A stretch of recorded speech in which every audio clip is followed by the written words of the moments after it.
1, 2, 3, ya.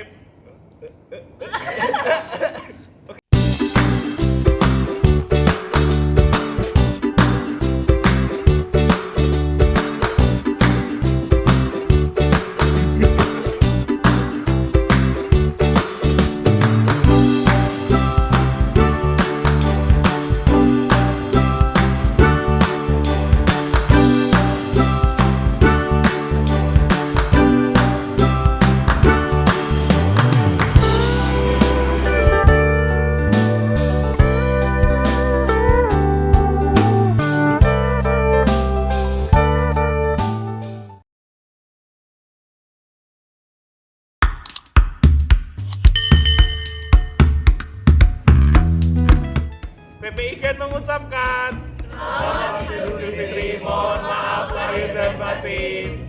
Halo Rek, Assalamualaikum. Ketemu lagi sama Rinda di channel Arek Surabaya nang Belgia. Menyambut lebaran pertama kali di Belgia, Eropa, kami dari keluarga Arek Surabaya nang Belgia mengucapkan mohon maaf lahir dan batin, minal aidin wal faizin. Semoga semua amalan ibadah kita di bulan Ramadan diterima oleh Allah Subhanahu wa taala. Jadi, di vlog kali ini aku mau sharing ke kalian tentang pengalaman pertamaku lebaran di negeri orang. Nah, vlog ini mungkin sudah kalian tunggu-tunggu karena udah beberapa minggu aku nggak upload. Sepurane sing akeh ya Rek ya. Soalnya karena memang kesibukan penelitian, negara api sudah menyerang alias sudah mulai banyak kegiatan-kegiatan penelitian yang harus dilakukan. Jadi upload videonya banyak ketunda. Semoga setelah ini bisa lebih lancar lagi dan siap memberi kalian info, tips, and trik seputar kehidupan di luar negeri, khususnya di Belgia, Eropa. Nah, untuk lebaran kali ini terasa jauh berbeda dengan lebaran-lebaran sebelumnya. Istimewa sama istimewanya, jadi dimanapun kita berada selama di bumi Allah, insya Allah banyak keistimewaan di situ ya Rek ya. Jadi kalau pengalamanku di lebaran di Belgia ini unik. Lebaran kan hari Kamis, lebaran hari Kamis. Nah, sebelum lebaran, beberapa hari sebelum lebaran tuh sudah jadi tradisi di antara para mahasiswa di sini atau keluarga-keluarga yang keluarga Indonesia terutama yang tinggal di Belgia itu kayak bikin cake, bikin kue, bikin kering, bikin masak-masakan gitu. Meskipun jauh dari Indonesia, meskipun kita dirantau, bahan-bahan di sini masih oke buat bisa bikin masakan Indonesia. Karena itu sudah jadi tradisi bahwa setiap keluarga pasti bikin signature dish buat nanti dinikmati bersama kawan-kawan sebangsa dan setanah air waktu hari yang fitri. Nah, aku sendiri dari mulai sekitar 3 hari sebelum lebaran itu bikin cemilan karena memang favoritku dan pak suami itu kayak goreng-gorengan, jadi aku bikin sejenis kayak pastel, brulee, lumpia. Kalau di Indonesia kan gampang ya, tinggal beli aja ada, online juga banyak. Nah, kalau di sini kalau kepingin ya bikin. Jadi kegiatanku beberapa hari sebelum lebaran ya bikin itu. Aku bikin banyak dan langsung tak frozen. Jadi tak simpen gitu. Kalau ada event, ada mau ketemu sama temen atau mau kumpul-kumpul, enak tinggal goreng dan bawa aja. Kemudian waktu masih beberapa hari sebelum lebaran itu di sini ada sholat Id. Jadi seperti Indonesia, karena di masa pandemi sholat Idnya kan tidak bisa disediakan secara massal. Tapi di sini beberapa masjid sudah buka. Ada yang by appointment, ada yang tanpa appointment, tapi ada kuota. Jadi kalau sudah dilepas dari kuota itu ya udah dikancing, nggak boleh masuk. Meskipun sudah datang ya udah nggak boleh masuk. Itu berlaku kayak sholat Jumat biasanya juga kayak gitu. Nah, di sini untuk kumpulan mahasiswa Indonesia yang beragama Muslim, beragama Islam itu ada koordinatornya sendiri. Jadi koordinator itu mendata siapa aja yang ingin ikut sholat Id berjamaah, kemudian dibagi di beberapa rumah. Kan di sini nggak semua orang punya ada bawa keluarga ya, ada yang single, ada yang memang masih belum menikah, ada yang kesini sudah berkeluarga tapi keluarga di Indonesia kesininya sendiri. Nah itu Bapak koordinator ini sama-sama mahasiswanya juga dengan rela hati untuk mengatur urusan umat yang ada di sini. Jadi dibagi kayak namaku ada di plot di rumahnya Mas siapa atau Mbak siapa, nanti di situ sholat, tinggal datang aja sholat di situ. Jadi sudah dibagi, kita tinggal daftar dan manut sama koordinator tersebut. Kemudian aku dapatnya itu di rumah temanku di kawasan apartemen mahasiswa. Dan di dalam apartemen mahasiswa itu banyak unit-unit yang memang dihuni oleh mahasiswa Indonesia yang juga kedapatan sebagai tuan rumah sholat Id. Alhamdulillah sama pengelola apartemen itu diperbolehkan tuh apartemen mahasiswa yang memang bekerja sama dengan universitas tempatku kuliah ya. Jadi memang diizinkan untuk sholat di kayak ada ruang terbukanya, ada sejenis lapangan gitu, ruangan terbuka untuk sholat di situ, tapi ada kuotanya maksimal sekitar 20 orang dalam satu event itu.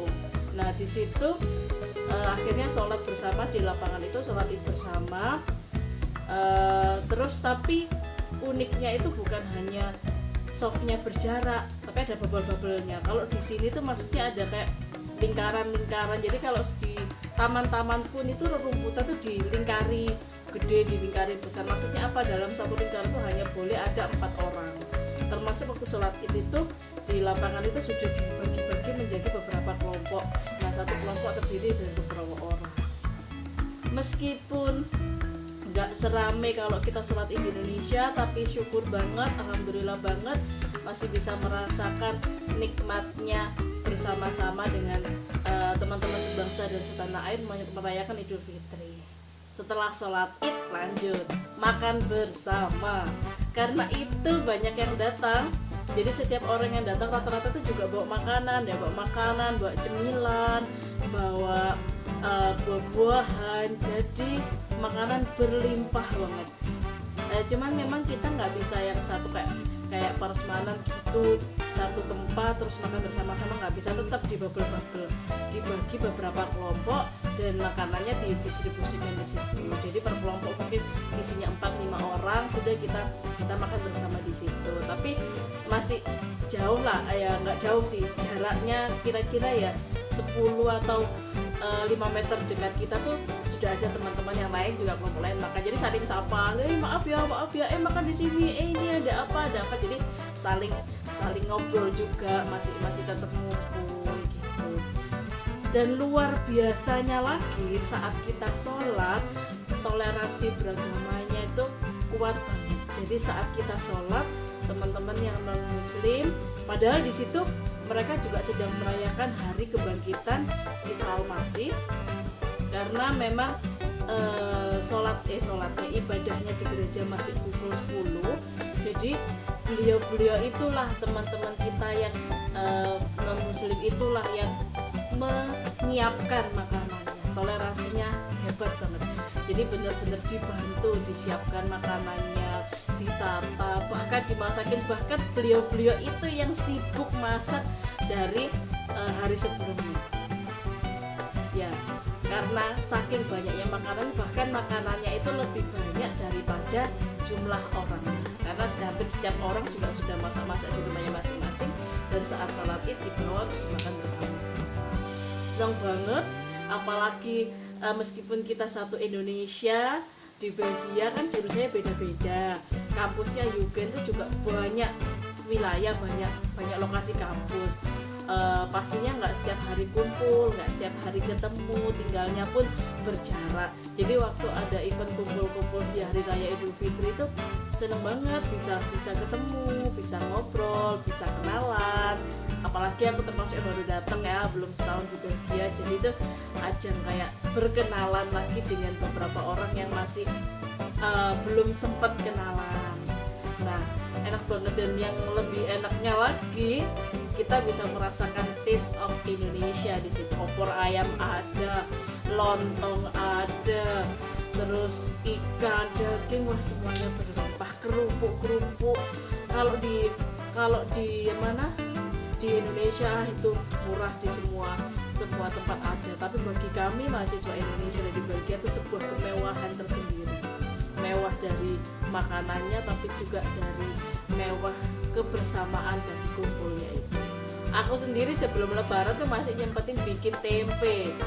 Nah, aneh kan kalau di Indonesia lebaran kok bikin tempe, karena itu yang mahal dan jarang ada di Belgia. Karena itu aku juga bikin tempe buat side dish, buat cemil-cemilan, buat campuran masakan agar terasa Indonesianya.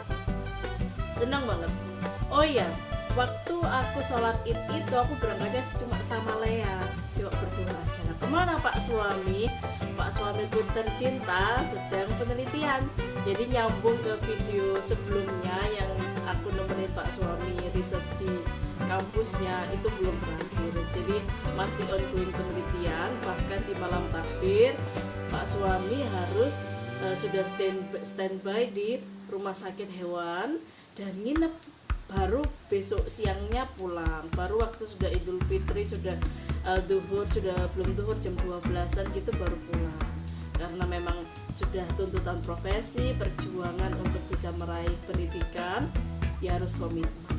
Jadi Pak Suami beribadah sendiri di kantor, aku sama Lea yang akhirnya bisa ngumpul bersama teman-teman Indonesia untuk merayakan sholat Idul Fitri. Dan mohon maaf banget, belum nggak ada videonya yang lancar, yang bagus waktu aku Idul Fitri. Ada slide-slide foto yang sudah kalian lihat dari tadi, karena memang si properti vlog ini sedang bermasalah. Jadi kan apalagi nih baterai Indonesia, HP dari Indonesia biasa dengan tropis. Memang sudah dari kemarin kalau cuacanya lagi dingin banget itu sering tiba-tiba mati, sering tiba-tiba habis. Saking seringnya dia drop dan tersiksa karena cuaca, lama-lama baterainya yang ini kalah dan harus off-name 1 minggu. Karena itu juga aku nggak bisa ngevlog, nggak bisa lancar buat ngevlog. Semoga setelah ini lebih lancar, jadi siap untuk menemani kalian berbagi cerita tentang kehidupan di Eropa, khususnya di Belgia. Kayaknya gitu aja sharing pengalamanku lebaran pertama di Belgia.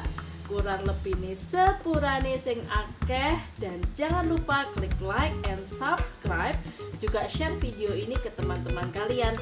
Bagi kalian para pejuang sekolah tinggi, pejuang pendidikan lanjutan, juga petualang dimanapun berada yang ingin menjejakkan kaki di bumi Eropa, semangat. Aku tunggu di sini. Dari keluarga Arek Surabaya dan Belgia mengucapkan selamat Idul Fitri, mohon maaf lahir dan batin, dan semoga semua amalan kita selama bulan Ramadan diterima oleh Allah SWT. Dadah.